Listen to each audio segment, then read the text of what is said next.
Good morning, everybody. Good afternoon if you're listening somewhere at the other side of the world.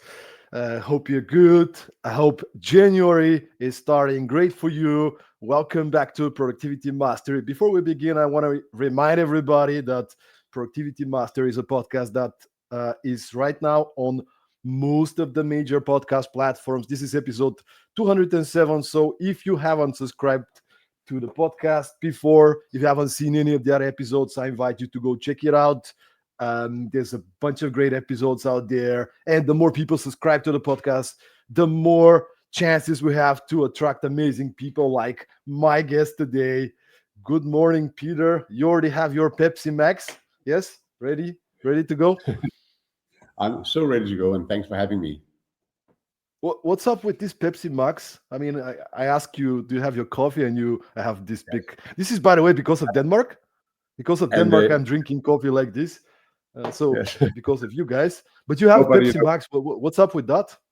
Well, the thing is that in my younger days, and I can say that being just turning 62, beginning of January, when I was in my 20s and when I was working in Frankfurt as a banker, stockbroker, I had tons of coffee served, and every time I poured in sugar and milk, but I left it more or less without touching it because I never really liked the taste of coffee.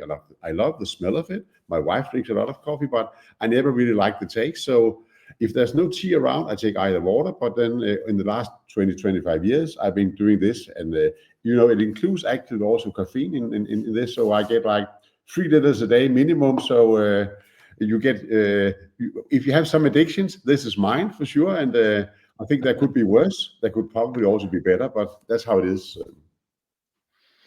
Peter, now that we settled that one, the part with the coffee, can you give us a bit of an idea what is Nordic secondary fund and what are secondaries? Because keep in mind, many of the people from our audience, they're not necessarily in the VC investment or entrepreneurial community. I'm happy to. It's actually rather simple because to me it was also like a mystery when someone like 7 or 8 years old asked me if I would like to buy some secondaries.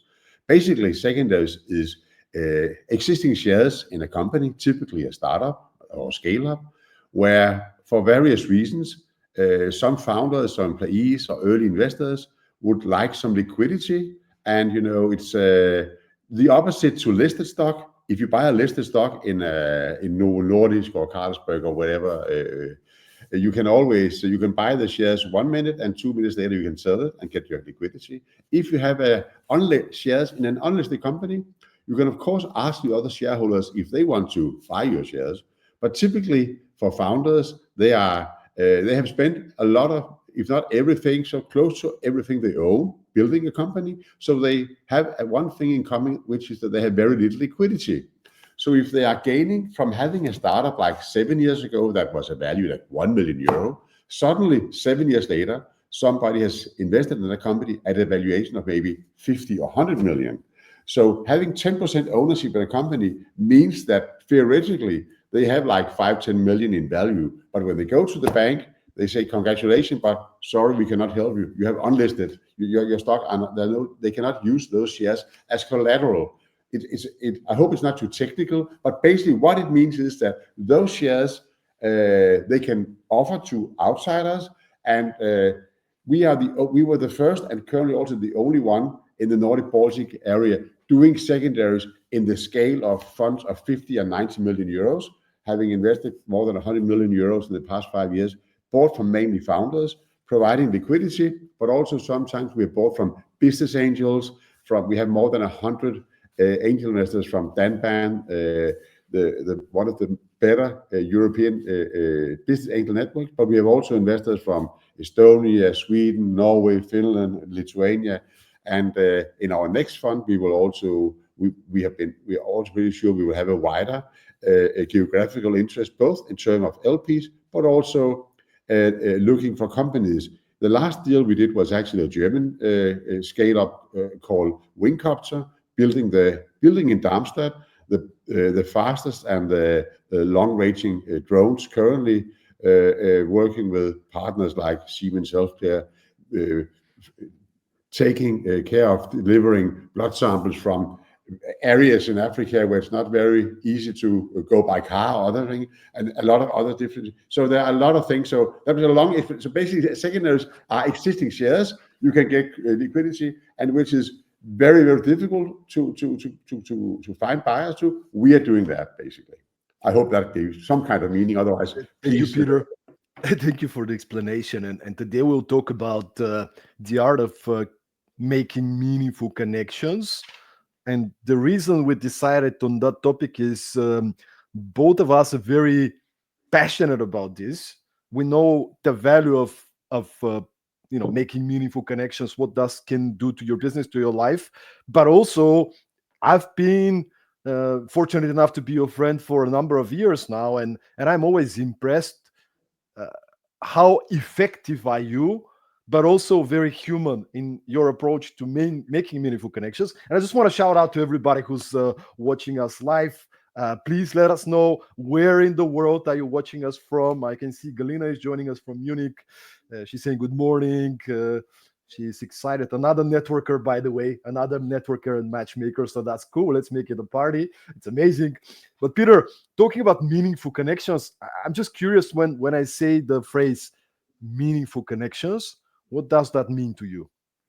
It means that, and of course, I will also be honest and say that I actually think being able to doing this is actually something you get actually better and better the older, the more experience you get. Because in my again, when I was much younger, I wasn't listening as much as I'm trying to do now. Though I speak fast and I get sometimes maybe a bit too authentic again, but and also the other part is, or even the most important part is taking the friendly approach, not being arrogant or any smart in any way, but try open-minded to be friendly and diligent, but of course also in the dialogue you're having, and whether you're talking to founders or investors or partners, be persistent and to the border to insistent.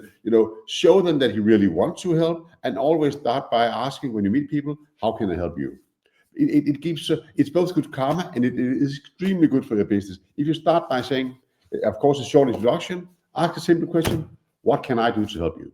It's such a small thing, but had a huge impact, because most people get surprised that you ask them, not even having known them better, and then there are always ways they can use your help. If you, like me, have 60 more than 60,000 followers and connections, of course, if I don't know somebody in the area of the field, I know someone who can. And by being friendly and open-minded is by far the best advice. And some people make the big mistake that they believe being friendly is being naive or not professional. I think it's the other way around. I think by being friendly and open-minded, you gain a lot. Of course, if people don't return that positive energy, sorry, my friends, they can go fuck themselves. But I mean, I can also be hard as a person, but I don't want to. I start by believing it's more fun for me being, and it gives me more energy to be positive, and I get so much back, which is also why when we meet at conferences, we have barely time to speak, because I have like an already booked meeting from like 8:30 to like 5 o'clock, and of course you are preparing for those meetings, and when you get back at your hotel and have not a coffee but a Pepsi Max, and you relax, you are sometimes exhausted. So I don't, very rarely I go to side events in the evening. I would rather go for a walk or take it easy, because if you want to benefit, you want to be prepared. So even no matter if I meet partners or I meet founders or investors, I'm always super prepared. I, of course, do okay, how many mutual LinkedIn contacts do we have? Who are they? What are their line of work? What is this company doing? Whether it's a media company, which regions are they? Are there any special verticals? Because the better prepared you are, the more they listen to you. So and there are no easy cuts, no matter how likable you are. If you don't bring any value, it is difficult to have this meaningful conversation. Not that you need to be an expert. Believe me, I've met some awesome founders, like in Bulgaria. I met this guy, Rachel, from Indurosat, a satellite company. I know very little of satellite. And after the tour around their offices, I was even more impressed as you find out how little I actually knew, but also how amazing those people working, those 200 people working in Sofia in that company were. And but if you meet people with an interest and a true interest and are showing them, I've actually prepared for this meeting. Of course, if you meet them randomly at a conference, but then you follow up and have a call like the call we're having here, and then are showing them. And I also have a huge respect because you're also a hardworking guy yourself, and you also know that it doesn't come easy. You spent a lot of time in the beginning of you wanted it so badly. You wrote this great book, Perform with Crystal Ball, but it was never written in the stars that you should have your own podcast. You should be on the hundreds of stages. It is because you want it. You're also very friendly and persistent in the way you work, and I think that is a mutual character, and it's not only just because that it is needed, but it's because it is a skill, and you have seen this is what works. There are no shortcuts. Nobody will write to you from out of the blue saying, "Oh, we love you. Please come and see us." You have to make aware that you exist and do it in a positive way. I hope that makes sense. Yeah, that's actually interesting. We met for the first time, I think, probably in Estonia or somewhere in Great. the Baltics. Somewhere in the Yes. Baltics, and it was some sort of a startup wise guys. Mental Whether it health. was an event or it was like the batch happening Yes. there, and then both of us were mentors. But I mean, we had a conversation, but it wasn't It really, was we didn't April really 20. know each other. But Sorry I'm to. actually curious, Peter.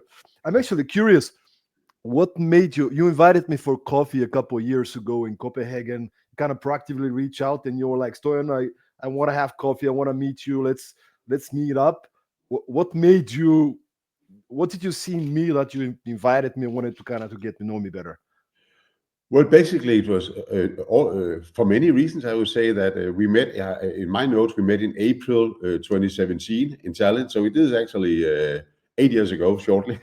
So nobody, it's about both the energy, but of course also having had the privilege of taking part in podcasts. When my background is in banking. I started working in a bank when I was 18 years old. I worked on the stock exchange when I was 23.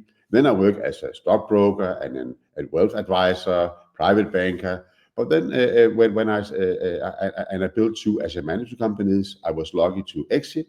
And then when I started in the investing my own money, I met more than 1,000 startups, and I also met our mutual friend Christopher in the beginning of 2017, who invited me to come to Tallinn and meet the batch nine. And so it's a long answer to a short question, but of course, when you are at those batches where you also present yourself, there are maybe 30 or 40 so-called advisors like you and I and a lot of other smart people, and everybody are super qualified, but someone you feel like another energy or chemistry, and I really felt I like you, and you're a good guy, but I didn't know a lot about what you were doing at that time. And then, following you, because you're also sharing, and not only sharing, happy-go-lucky sharing, also sometimes sharing things when things can be tricky or whatever challenges you are having. And I like that in a person. And then I said, you had a lot of experience in doing podcasts. I have to admit that when I heard the first two podcasts I joined, I was surprised about how fast I spoke, and I and I was being advised by my adult children, uh, Father, please speak a bit more slowly because you speak super fast. But I get carried away sometimes because I love so much what I'm doing, and I like speaking to people about what they're doing and also understand, how can basically what I really want to the most, I want people to be do something they really like to do and have the best impact they can have at whatever level of whatever interest they are having. And if you can encourage people to go for the dream in the same way that what you have done yourself, basically go from being I want to be a speaker to being a speaker, and not just doing it once a year, but actually make it to a living.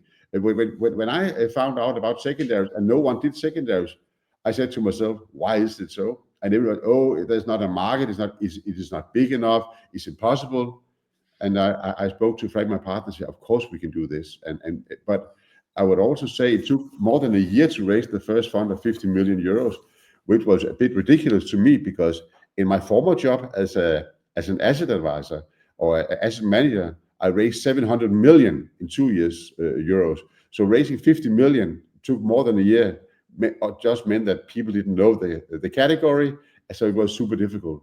But now, when we did the second fund, it only took us 4 months because we were lucky to deliver 4 exits rather fast. But so you can say, I think the most important thing learning is to be passionate also about what you're doing. And I also know from the way you and Christopher have described in your perform book and many of the posts you're doing, there's a lot of passion also in this, and also to learn that many startups or strategists or companies think, oh, we are super special. No, you're not.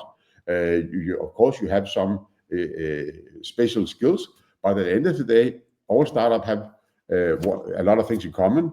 They might have an idea or a product, but they still need somebody to buy it and not to give it away, but find out, okay, how much are they willing to pay, how often? And this is what you find out by working with smart accelerators like Startup Wise Guys and others, who are having very smart people, 20 or 30 people sitting from 8 or 10 different startups.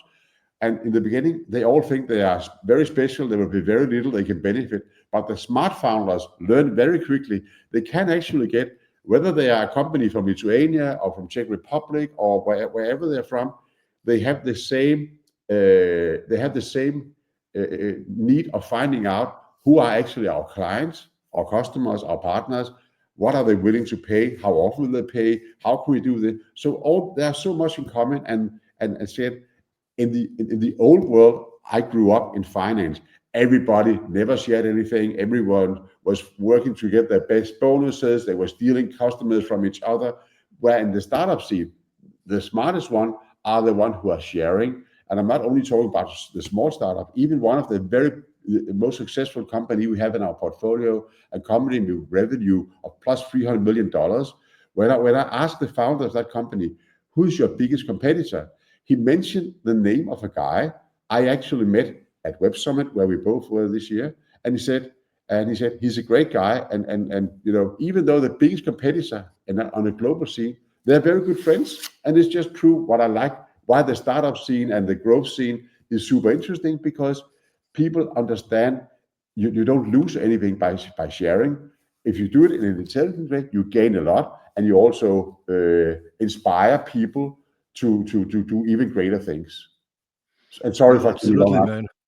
Absolutely. I mean, the reason I ask you why did you invite me was also for the audience. Like we're trying to generate the most value for the audience, right? And and to me, it's more like from your perspective, somebody that's very successful, very busy guy.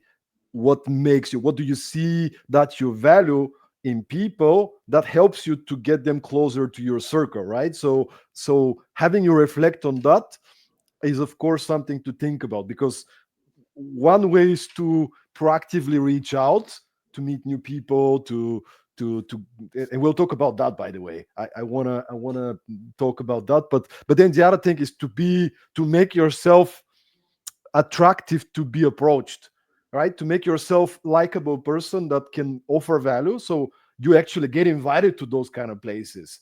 Now, one thing that you shared, Peter, and I'm not sure the audience was following, but you said, to my notes, we met in April 2017. Do you have notes somewhere?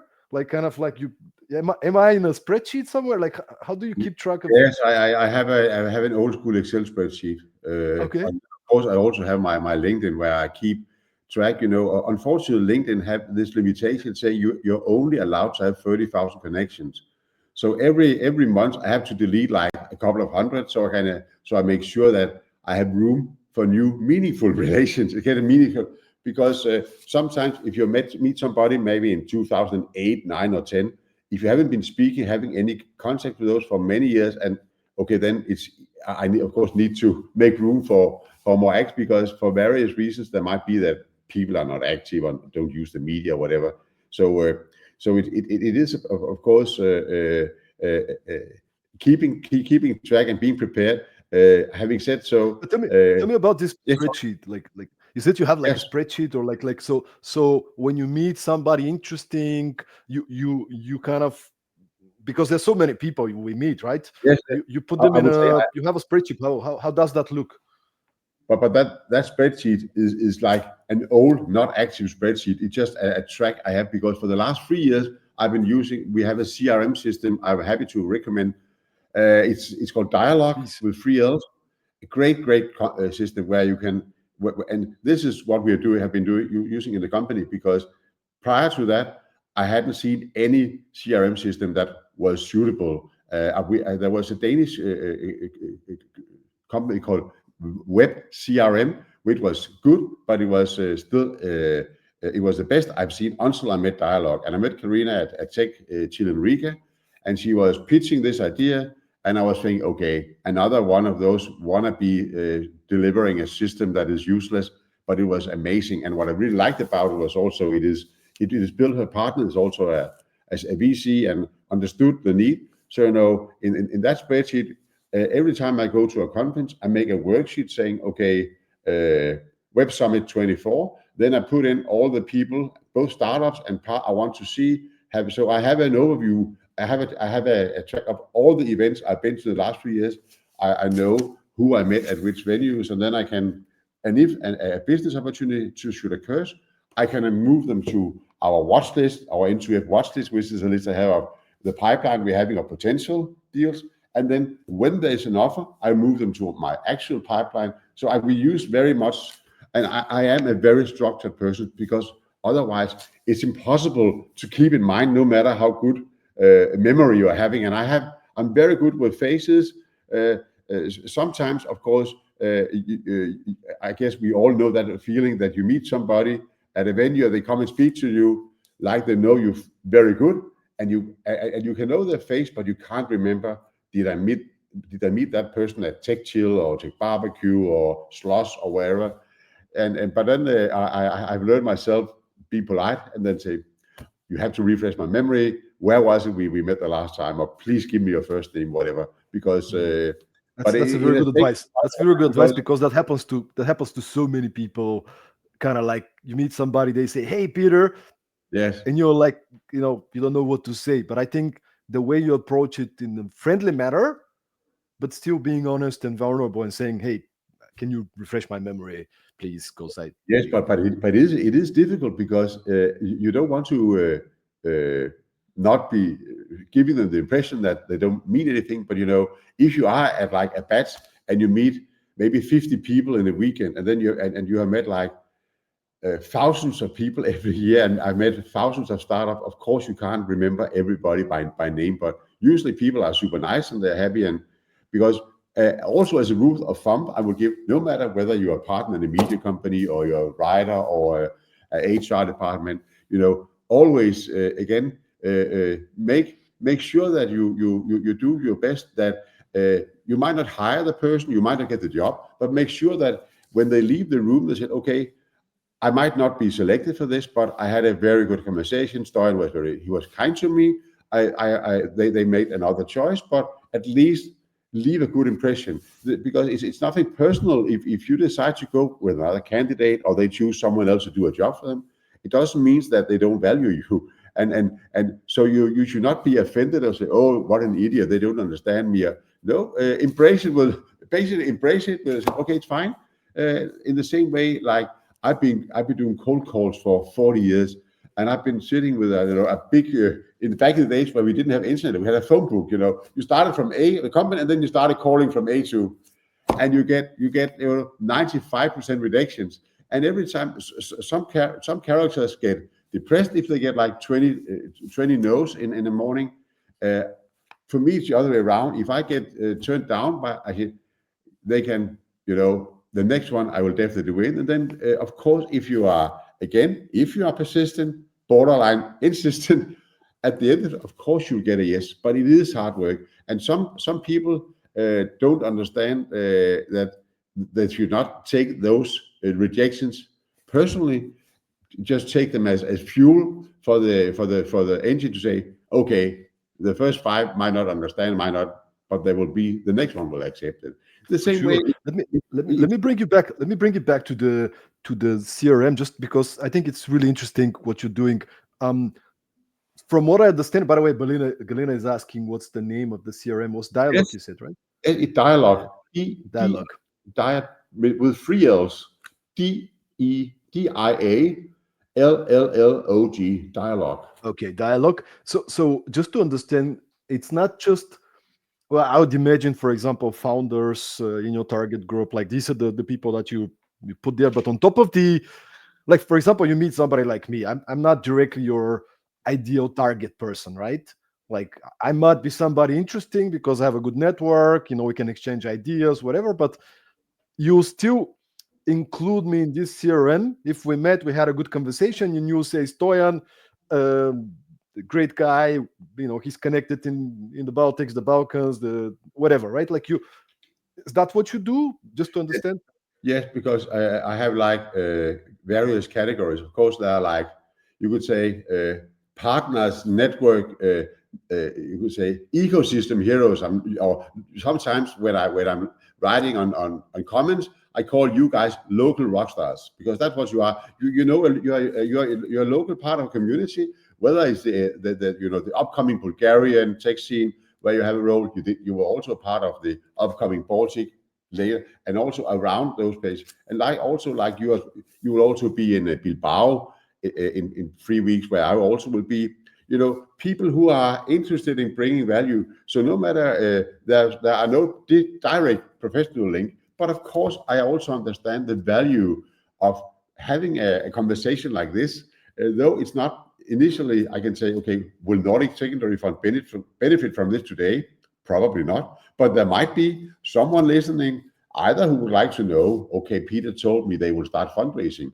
I actually have this friend who could invest 140,000 euro, which is a minimum. Or I know this person working in the family office or working this fund of fund. They might be interested in hearing when Peter is fundraising shortly. Or the other way around. I know this awesome founder in Bucharest or in Munich or in Edinburgh who actually have a company. I think he's not aware that there's actually an opportunity to sell some of their old shares, sell secondaries. So increasing the awareness is mainly why I value, of course, speaking to a person like you, but of course also, and again, there can only be good thing. Of course, when I go to venues, I prioritize. I will only speak to, maybe you could say, one or two like yourself, and then the most of the other people I will speak to, while we are not fundraising, I will only speak to scale-ups or founders, and then I will of course always, because like for a startup who say we are not fundraising, basically you are always fundraising. Maybe not but for the coming round. And so it also is like when you are a venture fund like ours.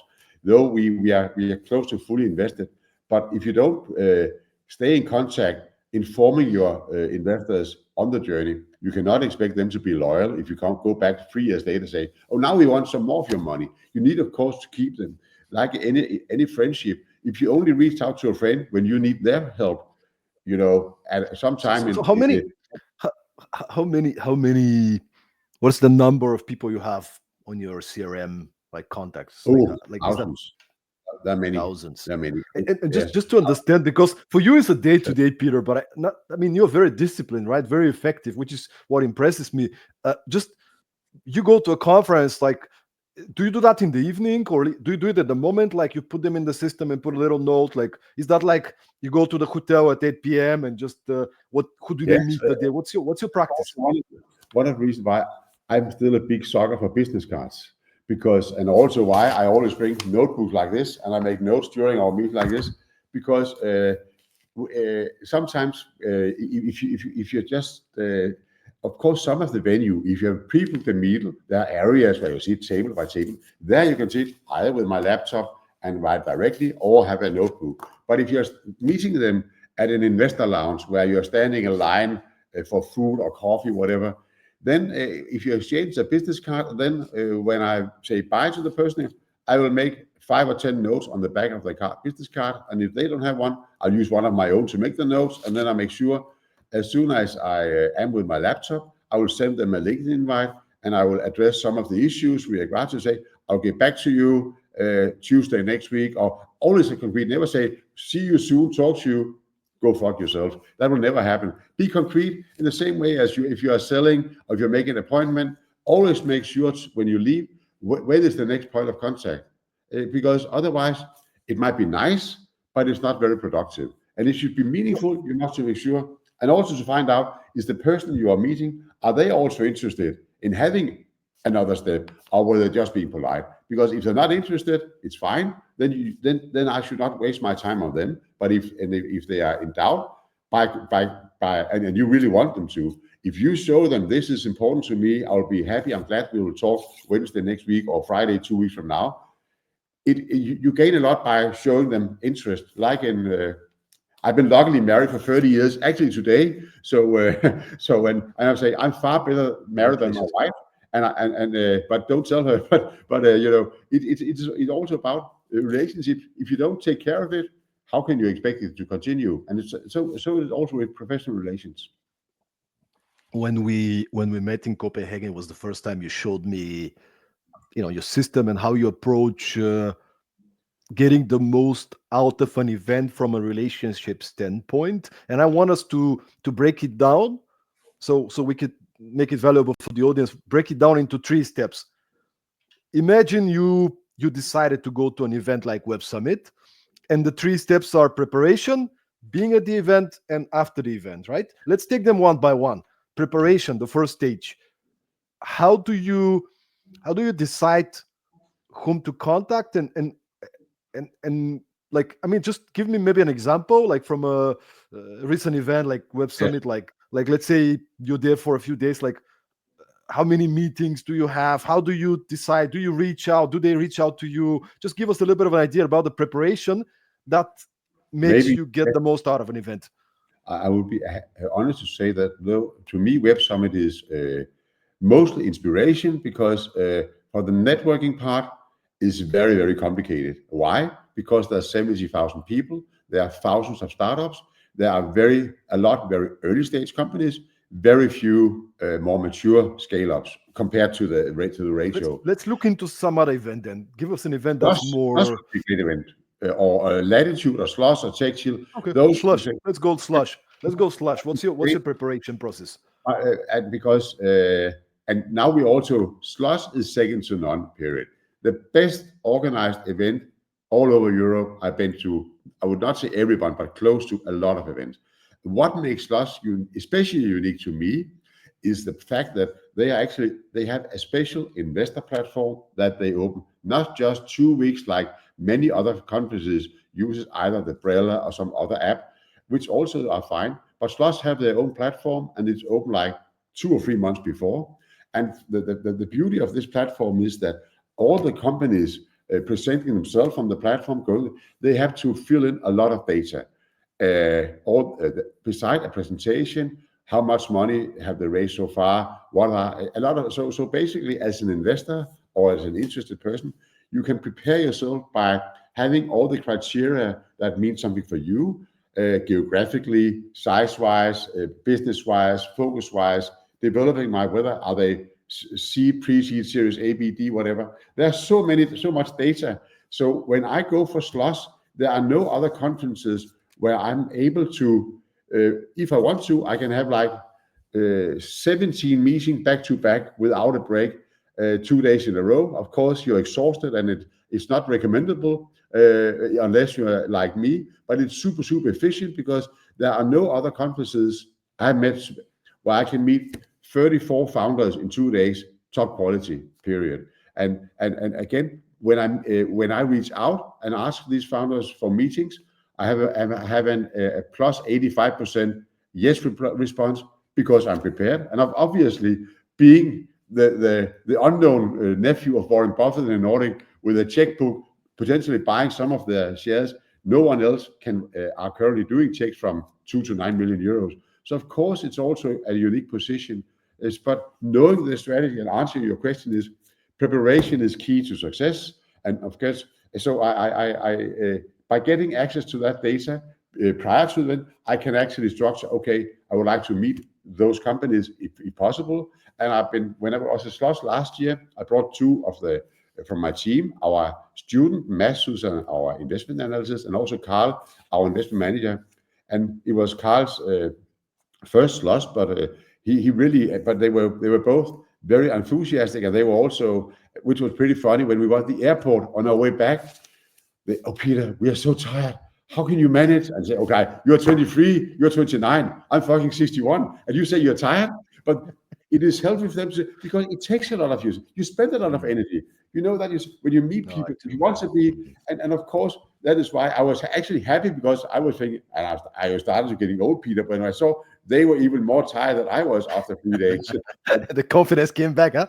no, but No, again, of course, they are also going out and eating. I don't do that, and but again, by the way, I understand you very well because, and people tell me similar to you, Stoyan, you have so much energy. How do you manage? Because I'm like you. I'm like, when I go to an event in the preparation, and maybe we didn't say that because you're so clear about it, but you need to get clear. Whoever is listening, I mean, maybe you're not an investor, right? Maybe you are, I don't know, salesperson in a company or HR person or like whatever. But you go to a business event, you need to be clear what's your objective, right? Peter has an objective. He wants to meet and have conversations with people from his target group and understand whether there is a good match. He's very clear on his objective, and his days will be planned and structured accordingly, right? Whether using Brella or some other kind of a platform, or you just reach out to LinkedIn, you wanna maximize your time at this event, whatever your objective is. Some people go to an event with the objective to learn and to get inspired. That's fine. Some people, will say, I want to have a bunch of meetings set in advance, but then I want to let serendipity happen and see who do I meet. So, and that's another kind of approach. But what is your outcome? What is your objective? And then you kind of build it backwards with saying, okay, who are the kind of the people that are going to this conference? Can I already see them? Is there any of the speakers, any of the, there might be a list, it might be a like a stuff like that, right? And then the other part is something you mentioned, which I think we should touch upon a little bit. You said, when I reach out to people, they say yes usually because I'm prepared. Can you maybe talk about that a little bit? Like, again, not just for investors, but for any kind of business professional. What do you mean you are prepared? Like, what what yeah, what makes you different than other people in your yes. position? I would say usually, I would say most of the founders I reach out to are actually founders I already have had maybe a dialogue on LinkedIn, or I've heard about them or met, but it may be 50-50. Some of them I've met maybe 3 or 4 or 5 years in a row, but the timing hasn't been there. So of course they're easier. The ones I was referring to are the ones I didn't know already. But when I approach them, I enclose typically an invite, including also a one pager saying what are our offering at Nordic Secondary Fund, and also our information request. They say, if it might be interesting sometime now or in the future, here's a look. And if you like to, I will be going at this conference, whether it's Sloss Web Summit, Startup Wise Guys, Investor Summit, whatever. And I'm happy to meet. We can also, prior to that, we can do like a Teams or Zoom call, so you can get an in. Some say yes, others say I would. If they're more reluctant, they say maybe okay, I would like to have a call. But typically, after 2 or 5 minutes on the call, say I would love you. I would love to meet you. So, but of course, I understand, because I can also be spectacle, because you cannot, of course, be friends with the whole world. So you need to prioritize. So, but I've also learned that I cannot do all conferences like the Sloss thing I did in 2022 or 2023. So last year, I actually only had like, I think 10 meetings a day booked. And then so I had time to also do random talk with my friends from Maki Ventures, or Nordic Ninja Ventures, or the the Finnish Business Angel Network, and so forth. Me and Nordea with Visa. There are so many nice people, but when I had to prioritize which conferences to accept, because like yourself, I'm also being invited as a speaker for this, a speaker for that, and of course, you're always honored that people ask you. But again, I should have been to Gothenburg at the end of this month, which I can't, because I have another appointment. But then February, I have 3 days in Frankfurt, 2 days in Stavanger, then 4 days in Bilbao. That's the first 2 weeks of February. I'm not home. Then I have 4 days in Stockholm at the Tech Arena, and so my colleagues are going to Tech Chill. So you need to prioritize where you go and also what you will gain. For instance, I will have my first Bits and Pretzels in Munich in late September, beginning of October. And for that venue, my main focus will be to talk to a few top quality startups, probably German, but then also meeting German family offices, institutional investors, because we will start our fundraising during this quarter, and I'm pretty sure from the interest we've seen that there will be opportunities for also. But when I go to that, and another example could be like many investors, institutional investors, which we don't have. I should maybe also have said that in the beginning, that our fund, the 140 million, are actually all private money from entrepreneurs. We have more than 280 investors, all private, who have and only like 5 or 10 family offices. So we have a lot of investors who all have built or are building companies. So they understand both the need and why secondary is an interesting asset class, which usually, unless you are super wealthy or very, very rich investor, you don't get access to these, because they have raised the first 10, 20, $50 million. So they don't, you cannot come with your $10,000 or 50,000 euros. They are past that level. So therefore, of course, it is interesting. So when I'm going to those like Super Return International, which is a big event where it's super, where they have various themes. I was lucky that the organizers, they have one day, it's from the 2nd to the 6th of June in Berlin. I've never been to the venue before. And obviously, when for a small fund like us, I have to pay maybe 6,000 or 7,000 pounds to attend to at a conference. That's a lot of money for most people, of course, also for us. But when you see all the activities around it, and I suddenly, when I spoke to my network, I spoke to a Lithuanian guy working in a secondary fund in Geneva, and a lot of other things. It's a high quality. You can meet all the institutional investors, and again, if just one or two of them wants to come with 10 or 15 million euros for our fund, for them it's a small ticket. For us, it's big money. It would be great when we are raising 100. If I could raise just one or two, then it's a cheap ticket for to the dance. So you should always say in the same way as people are saying, oh, it would be great. Could you come and would you like to come and help us? I was sure that speakers like you yourself who are doing this for a living, of course, you maybe also sometimes do things like pro bono, but usually, no matter, compliments are great, but you still have to pay your bills. So they have to, of course, quality cost you. And same goes for a startup. If they have a service, don't be afraid to ask people to pay for it. And if they're used to, if the big competitors today are charging $100 per user per month, don't sell your service for $3. Why give it away so cheap? Maybe sell it for 45 or 50, but you need to make a business. That was a long answer again. Another one. Sorry. Let's zoom in a little bit on the second phase. You talk a lot about the preparation. I wanna talk a little bit about the. And again, I want us to share the details, because that's what people, bigger picture, fine, but like let's focus the small details. Like, you're at the conference, you're at Slush right now. How long are your meetings usually? What is kind of the best? And again, not just for an investor, we're talking about any kind of business. Like, what do you find would be the optimal kind of a meeting time? And how is the meeting?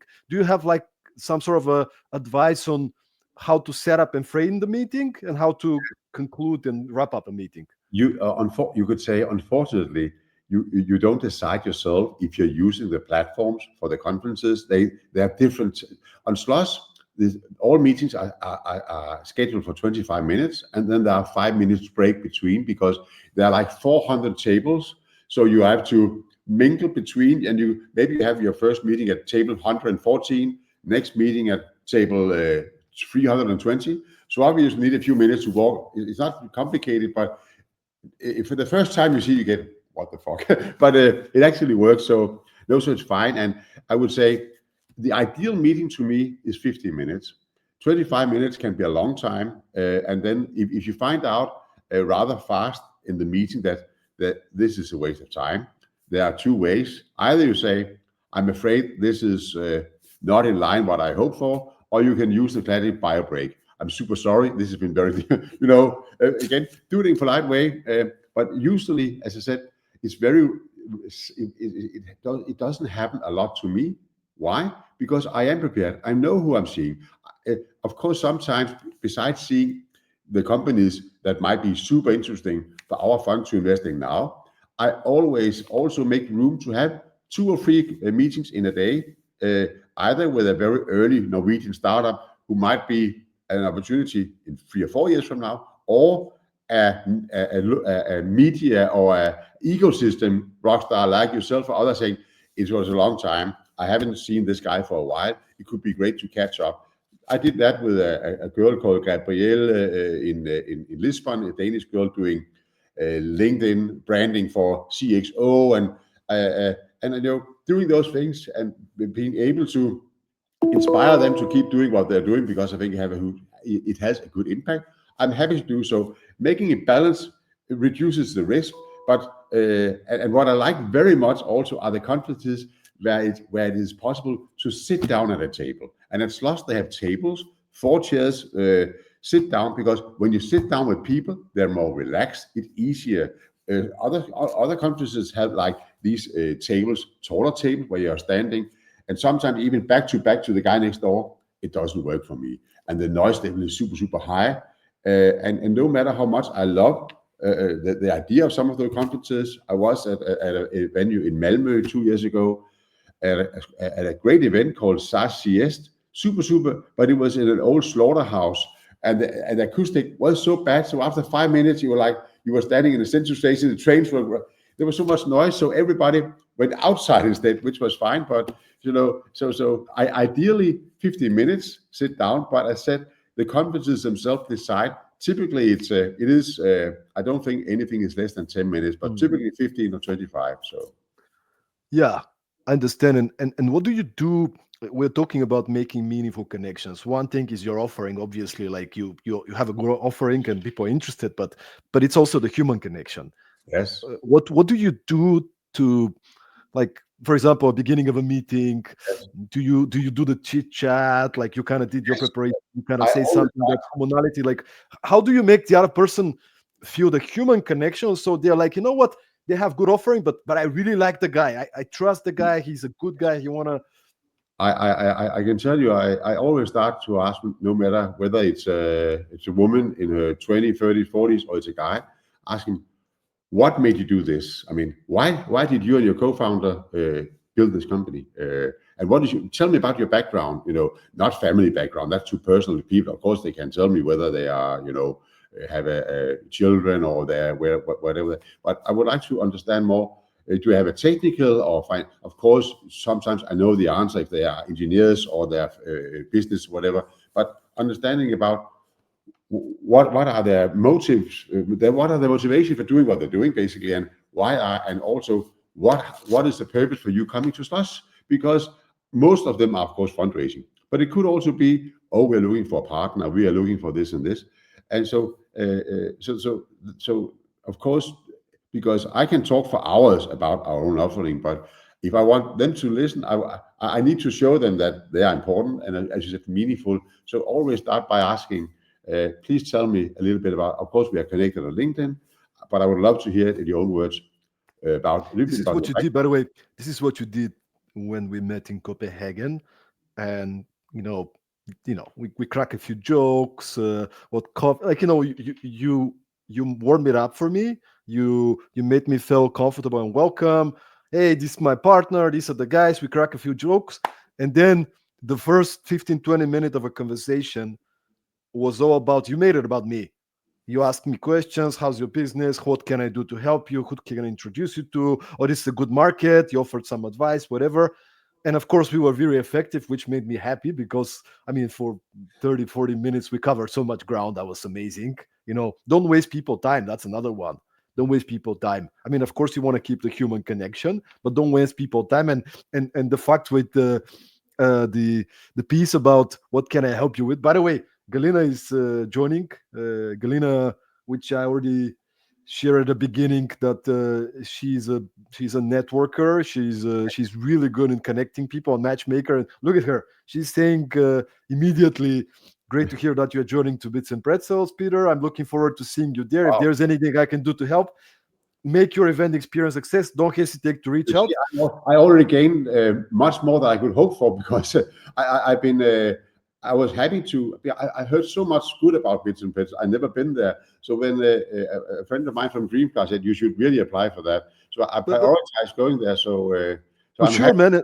Given the What, reality, what I'm yes. what I'm trying to say here is like, I know Galina for some time now. That's her every day, right? She's always going to be, how can I help you? Right? Like she's listening to the podcast now, live with us. She's gaining ideas.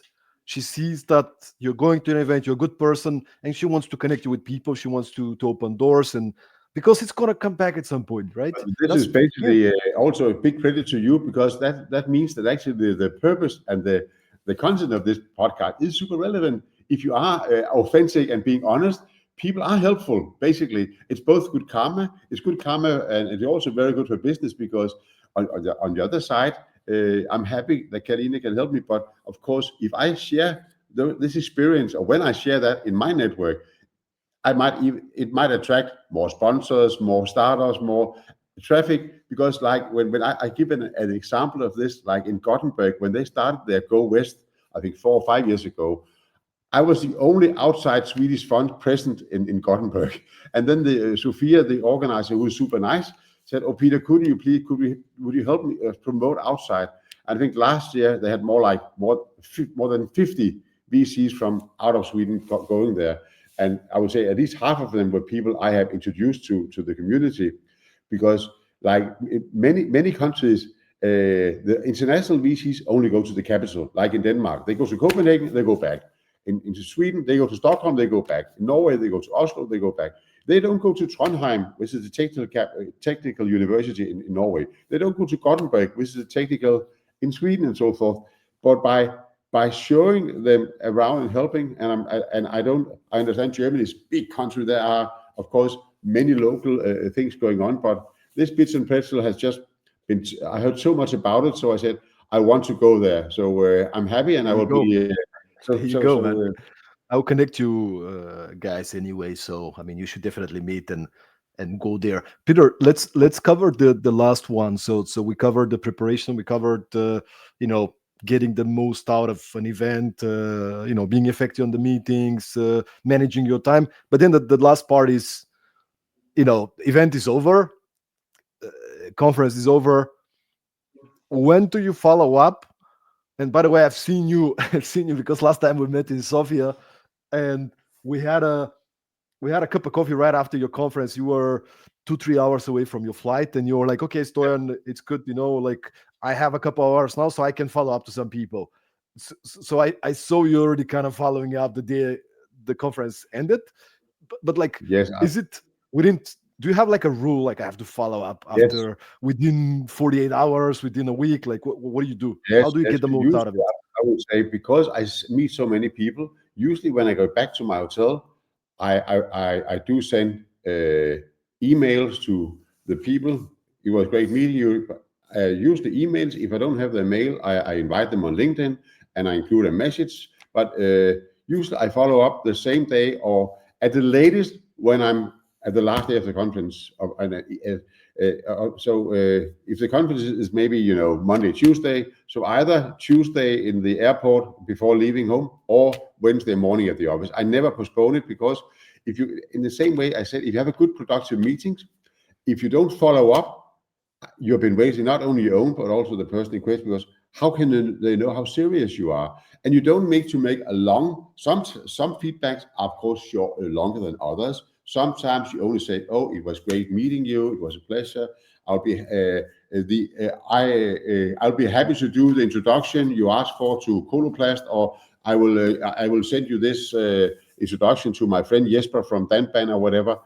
that be very concrete and say, oh, I'm so grateful you told me you would send this connection to this CTO you knew in this family office in Croatia. I'm very, be very specific and very Mhm. short, and then say, and please remember, I can give you an example I just sent before this call. The last Okay. mail I sent was to a lawyer in Germany. I had a meeting with him yesterday, and he was super helpful. And I'm meeting him here when I go there. And the last sentences in my email is, finally, please reach out if there's any way I can help you regarding introduction network in the Nordic Baltic. I'm always happy to help. That was, That's it, man. it's so simple, but it means a lot. Of course, you could all say, oh, it's easy to say, yes.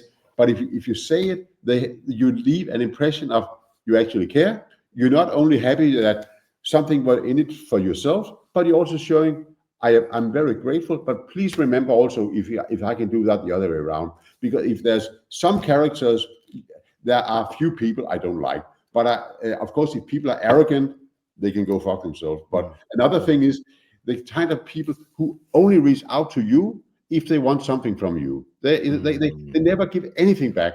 And if they ask you, oh Peter, could you do, if they do that, then the fourth or the fifth time, I say, sorry, I can't help you, because if they don't know, things need to be balanced, and if they only are takers but not givers, it That's tends. it, Peter. That's it. And this is why you feeling confident to reach out to me and to your connections when you might need something, because you generated so much value before, like, connecting me to people, you know giving me advice. So you've been such a giver. And when there is the time, hey Stoyan, I'm going to be traveling to this region, who do you know, can you connect me? You're feeling comfortable to ask me because you've already created so much value. Like, Yeah, it's but you an see also, investment, man. It's an you also, investment. yes, also you saw before Webit, I was writing on LinkedIn, I would go to Sofia. You were kind to say, I can recommend. And actually, I met two founders only because you told them you should talk to Okay. Peter. And they were a bit early stage, but they were super nice. And I'm sure if they will deliver as hopeful in a year or two, that could be good business. Do And you they were, remember who that was? Who was uh, that? I can write you after. I can't remember the You can name. put it Sorry. in the CRM. Yeah, yeah, yeah. Yes, I will. I will check in my CRM. Yes, Okay, but yeah. I will, but Please that let is me. just an Yeah. example that of course it works, and no matter how a community is, Mm. people are much better connected. And I also met at the same Starbucks where I met you. I had like 5 or 6 meetings before you came, and some of them were local VCs, other were Mm. local investors, but and some startups and some solo entrepreneurs or people in your business. And but the mutual thing was that they were always they were all of them were thankful, saying, oh, it was so kind of you to invite me. We're only meeting for a coffee, but I don't think maybe people in general underestimate the value of meeting people. You might not need today, but growing. It's like you cannot harvest if you don't sow, if you don't put in a lot of seed, you cannot gain from new areas. Then you can just repeat. If you only talk to the ones you've been talking to for the last 5 years, how can you develop yourself? How can you be? You need to be open-minded, and also you need to be, again, sorry for swearing, fucking Mm. curious. Curiosity is great, but of course you also need to be disciplined. So the final comment is, if you don't follow up is super important. Otherwise, the Mm. phase one and phase two, it's not waste of time, but it's close to, because you can gain, you have a good experience. But professionally and business wise, it is fucking wasting time if you don't follow up on the appointments, because otherwise your competitor or the girl or boy next to you who follow up, they get the conversation, they get the deal, they get the assignment or the task or the whatever for the. By the way, I just want to make a comment on the piece about proactiveness. If you follow Peter or me on LinkedIn, you very often see we make posts and we say, "Hey, I'm coming to Bilbao. Hey, I'm gonna be going to Lisbon. Hey, I'm gonna be in London. Um, who do you know anybody I should meet? These are the things that I'm currently interested in." And then I would tackle a lot of people from my network in the region, and usually I'll meet a lot of the people that are from my network as well. But often there'll be so many great new connections, and some of them turn into partners, customers, or it turns into just a good connection. I connect them to somebody. It's a long game, but just this proactiveness of it's okay to have a cup of coffee with a stranger, You can see, and it's actually yes, but it's fun. You see, this is an example. This is my Bilbao list. Let me you also go into. I spent the whole love it, man. I love Sunday it. going through all the ones. Fine, okay, where You print it out. You print it out. That's I actually printed it kind of out cool. and that's it, I and love I it, man. have my comments, Is that and is then that I put is it that in. LinkedIn? Is that LinkedIn or your CRM? This is my Uh, CRM. this your CRM? But You I put use the city LinkedIn. of Bilbao or Yes, what? Like, I'm just. This is of course I cannot share, but yeah, I yeah, have a yeah. list of all the participants, and then I go through so I can also make Love it, sure man. that I reach out to the ones I want to meet in advance. You So, prioritize. You plan. You think about it, and you. and I think, Mm, okay, this is Bilbao, February 10 to 12. I will mm, be there. But like 3 or 4 of those are actually family office or investors from the Baltics, and some of them are also attending Tech Chill. So I already informed my colleagues. Please, I will make sure that you meet these guys. I'm seeing them in Bilbao. They will also be in Tech Chill. So right. so I make secure that I'm not only seeing them in Bilbao, they will also already have an appointment with my colleagues in Riga the week before. So it's all about preparation, and of course it takes a lot of time, but you gain so much by being prepared. Also, that actually I can with a smile on my face be very be very aware who do I want to meet by accident. So when I see their name, I know, okay, this is I can say hello, but I should try to, of course, I will maybe have 5 or 10 priorities. It's Mm, super important. If I don't know them, I will talk to Billy or Christopher, say, please point me that person, so I will make sure I'll say hi to yeah, them. yeah. Basically, Love it, man. I love it.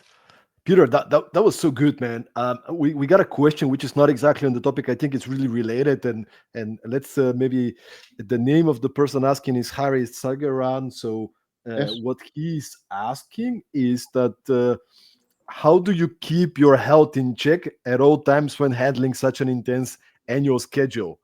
Uh, I presume your only vice is having sugary drinks at a certain brand. No, no. Nice I would brand. say there are no sugar in Pepsi Max. Let me address this. These are sugar-free, but of course there are a lot of other chemicals which probably not as healthy. No, what I do How do you personally. how do you how do you keep your health in check with all this intense schedule? Yes, but basically, I we have my wife and I we have a training room in our house. So she's more on that topic. She gets higher credit for at least 2 days a week. I do spinning and I have some weights I do, but and then I walk my when currently when not at my office, but now like where I'm in my house in the countryside, I have my dog. I walk my dog in the morning 45 minutes, and in the afternoon make sure to get some air, because that's the only reason why I bring the dog. Because if I don't bring the dog, I am like a workaholic. I begin like 7 in the morning and I stop like 9 o'clock, and only if there's a football game. But I know that. But sometimes the things that make you good are also the things that challenge you.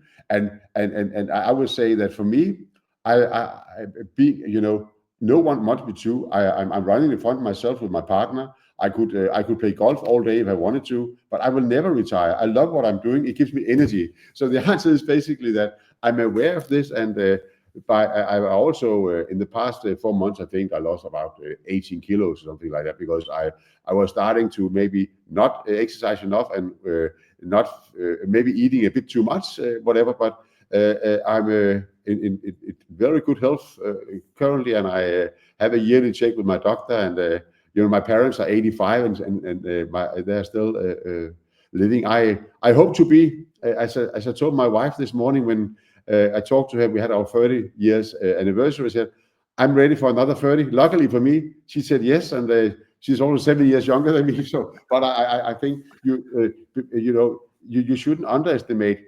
Of course, physical and mental health are super important, and I'm glad for the question to the other extent, because what I also tell, sometimes I meet very, very ambitious founders who have been working many years, many hours, and I say to them also, remember, if they say, oh, I don't want to sell any secondaries because I'm building a unicorn. In 5 years, I'll be a billionaire. I said, yes, you might not. But promise me, when you go home, tell your spouse that you said no to take out 1 million euro now for selling maybe 2% of your company. And then, Many times it happens that 4 weeks later they call me back and say, actually, my wife or my husband told me I was an idiot. I would actually like to do a secondary deal because if they've been living for a very small salary for a long time, you might think at the long end you will gain a lot. But what if you could, whether you have 14% or 11.2, if you can have $1 million now in your bank account, do something for the persons you love, whether it's traveling, sending your children to college, or you can buy a bigger house, or where financial health is also important. It is a balance. And some of the founders who actually sold secondaries also said, it actually made me a better leader. Why? Because suddenly I dared to take the necessary risk.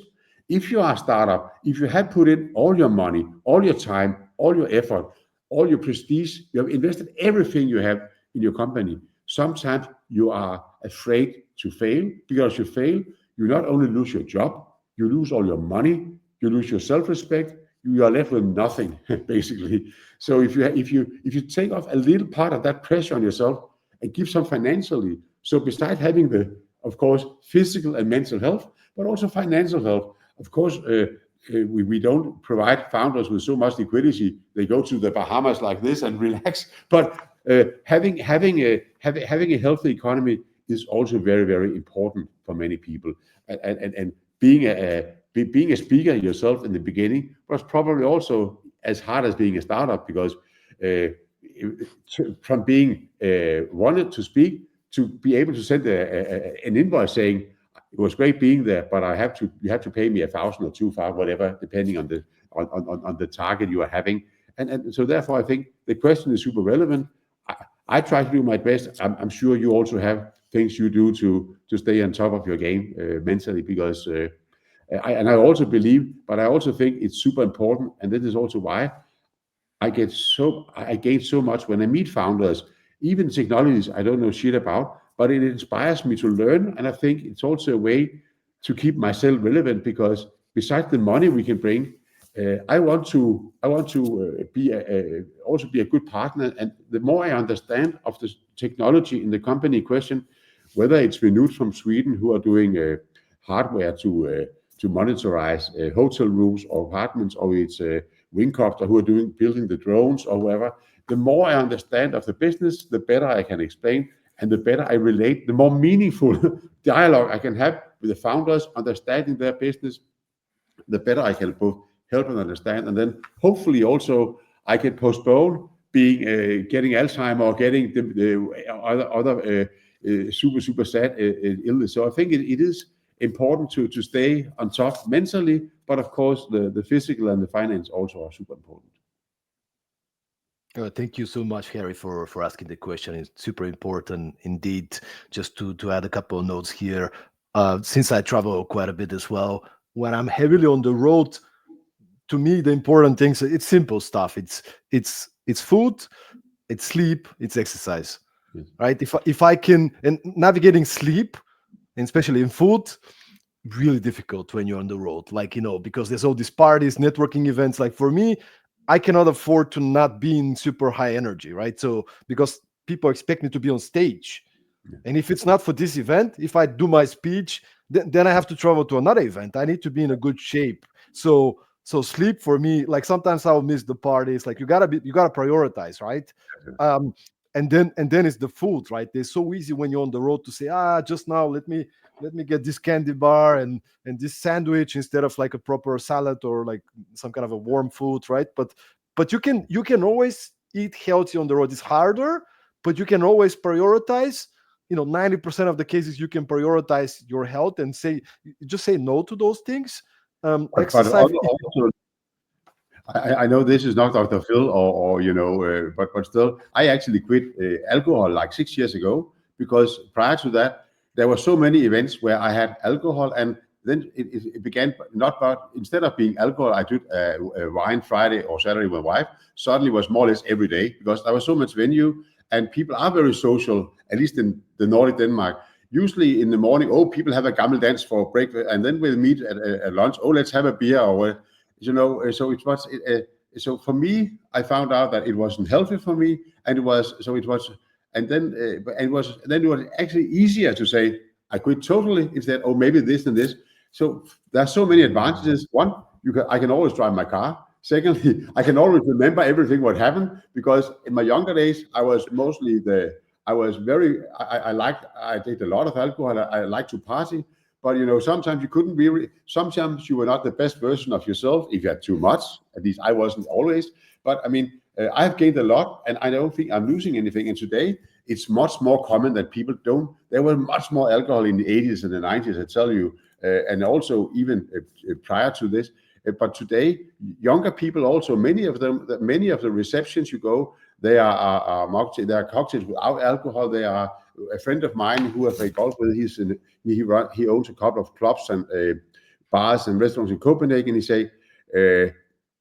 Nearly half the people coming there are doing alcohol, drinks without alcohol, and beer without alcohol are also the fastest growing beer product in Europe currently. So I think it's a trend. People are taking better care of themselves. The same goes probably for smoke, and then you can say there might be other things. So I actually think for me it has changed a lot. Of course, also energy wise, because also if I have a lot of stress. Instead of taking the stress by having a glass of free of wine, of course, it's better to go for a walk or do some exercise, whatever you prefer. Of course, it's better, but it's easy to say because habits are super strange to change.